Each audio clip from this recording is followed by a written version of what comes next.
What's up and welcome back to Interpreting the Scares! That's right, we're back at it on our month-long journey throughout the nightmares. Now remember, this month I'm taking a look at 31 foreign horror films that I've never seen before in chronological order. If you were around a few days ago, you would have seen me review the first film in the Battle Royale duology, and today is the sequel to that called Battle Royale 2 Requiem.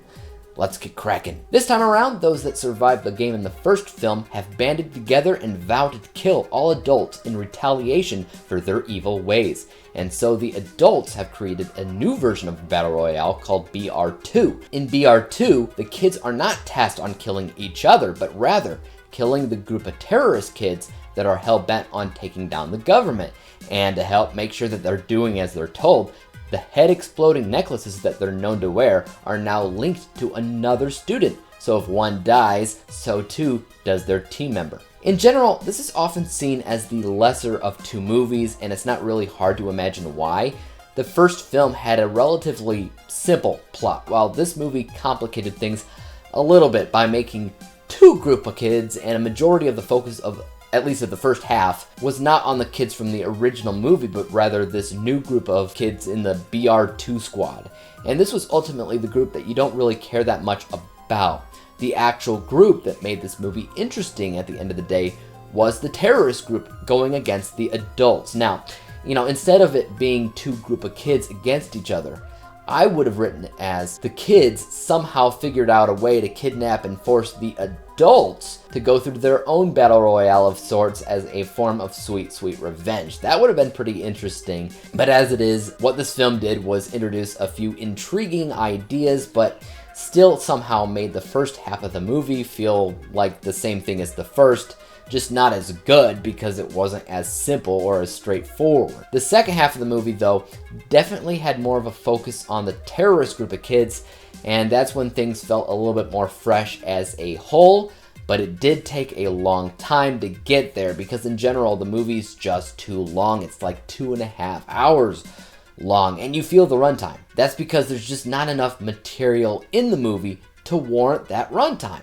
The main character from the original film that reprises his role in this one was the leader of the terrorist group. His name is Shuya Nanahara, and he's basically the Katniss Everdeen of this series, raging war against the government and having all these televised speeches. And by the way, one of those speeches was really, really well written, talking about 6 billion people living their own lives, 6 billion different ways, 6 billion kinds of peace, 6 billion kinds of concepts of what's good, 6 billion kinds of war, and 6 billion types of evil. And it was a really good speech. But again, the structure of the narrative in this film gets to be a bit too much. Naturally, you're gonna have some kind of politics in a movie like this, but when they started introducing other nations getting involved in wars outside of the stuff going on with the kids on this island, I just got to be confused, honestly. Like, at one point, the US started bombing things, and I didn't get it. I didn't understand why they were even involved in the first place. It didn't really explain it all that well. There's definitely some good to be found in this movie, though, as well as some really effective melodramatic moments of emotion that I felt